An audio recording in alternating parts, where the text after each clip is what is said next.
everything that I thought before a few years ago, that all got wiped out the window to the point that, and I'll go more in depth later on. But when I went to last time I just was out there about a month or so ago, I happened to be with a lady I was with. We was in that same area of Boca Chica, and I had like a flashback, like, damn, I remember being here, and I hated Yeah. time and everything.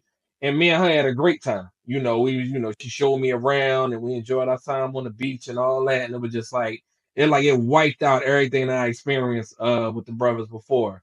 So that's why I said. So I would suggest if you do go, if you're going by yourself, that's different, but still do your research. But if you're going with somebody, make sure you with people that's actually about having a good time and not just trying to lounge around and stuff like that. Because that's what I did, and it was a horrible experience. Well, sometimes that is a good time for people who just working a lot. They might just want to lay out, but look like you want to get out and kind of see Yeah, everything. yeah, Now, you look, on vacation. yeah. Now, Boca Chica, man, you gotta be careful, man. I don't know because of your bad experience.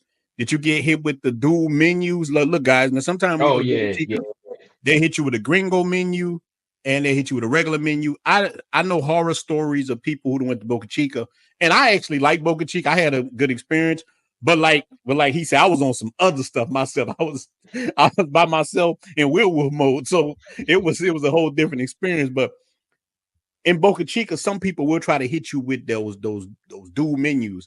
You got the gringo menu, man. Before you know it, you done bought two Presidentes, some kind of drink, and they trying to hit you with a bill for $500. So you got to be careful, man. Learn the pesos, learn how things are. Like you were saying, do your research.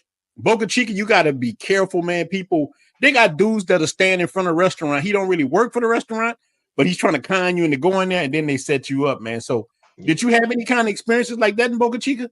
Well, what I did have was that first time it was I had went to a restaurant. Actually, it was this one brother that I had linked up with. He was friends with them, but he wasn't supposed to be a part of the trip.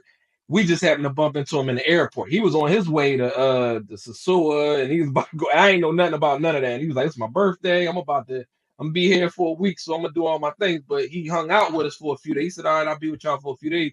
And he was about all that walking around and doing. He do photography, Yeah. so he was about all that.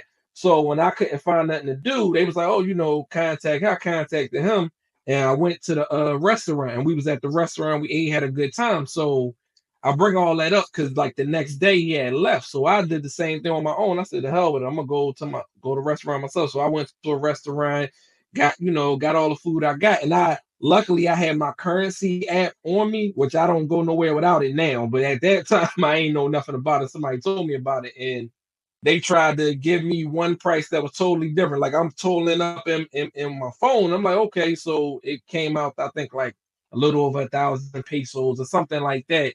Yeah. And the lady, when it was like time for my total, the lady was telling me I owe like 3,000 or 4,000 pesos. And I was like, that don't make sense. Like I did the total, and then we went back and forth. And keep in mind, I couldn't speak a lick of Spanish. And I'm going back and forth. And You was in there like, uh, hola. yeah, I'm like, no, no, no. I'm pointing my Uh, phone and everything, and then eventually the lady was like, "Oh, my manager said it's okay, it's okay. yeah. You're good." And I was like, "Oh, like I know I'm good, But yeah, they Yeah. will try to get you on them gringo taxes for sure. Man, they get you with them gringo taxes, man. Look, even when I first came to the island, I didn't know. At least your dudes showed up with your dudes ain't show up with me, man. Man, again, man, shout out to my boy Bobby. He's in Punta Cana. Look, this is the thing too, man. Punta Cana is all right, man. People, I've been there a few times. I don't like Punta Cana as much because I saw too many sisters. Like you talking about a bad experience. When I first hit Punta Cana, the first day was very bad, but the second day I met a chick from Venezuela. I did a story time about her, man. Oh, she was Venezuela. She was cleaning up. Cool. Yeah, but the first day I was mad, man. This thing was full of sister girls, man. I'm at the Yeah, place. They was talking, and I'm like, man, I could have stayed in the United States for this. You know what I'm saying? It that's was they like, side. what's that movie? How somebody wait, no, wait. What's the one with Whitney Houston in? Whitney Houston in there. Wait and exhale. Waiting. It was waiting to exhale 2.0. I'm like, God damn, it's in there, man. Look, there was no Dominicans in there. There were just sister girls, and two of them was married, and they looking at me, the dudes. I'm like, ah, man, this is bullshit right here.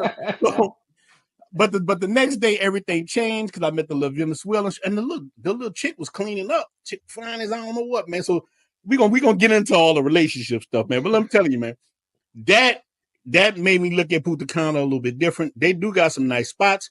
You're loaded with spots, but we're gonna talk about two tonight. Santo Domingo and Santiago, because again, what I was saying, all the brothers asked about this question. So with you watched my videos, other people's videos, and you finally went to Santo Domingo. Give us your first day in Santo Domingo. Where did you stay at? How much did your place cost? When I first, like I said, I had started Sasua first, but I had went to Santo Domingo after like a few days. When I got there, I had got an Airbnb with Pantini. It was like right around the corner from the Angora. And I had done my research because I remember I saw that you was talking about it in a live, and a couple other people was like, yeah, you know, you want to be around the malls because it's pretty good. So I had found something around that was like no more than about a block and a half. And first day I got there, that place was beautiful. Like, I mean, it had like everything was set up. Like I felt like a king in that place. And then it only ended up, I think I had it for about a week or so, give or take. I think it ran me about a little over 300, about 320, 30, somewhere around there and stuff like that. And like I said, but the place had everything. You know, had washer, dryer, you know, had like big 50-inch screen TVs all in there. The bed was like a California king. Had 2 bathrooms, a dining room area, had like a little island kitchen and everything. Everything was beautiful.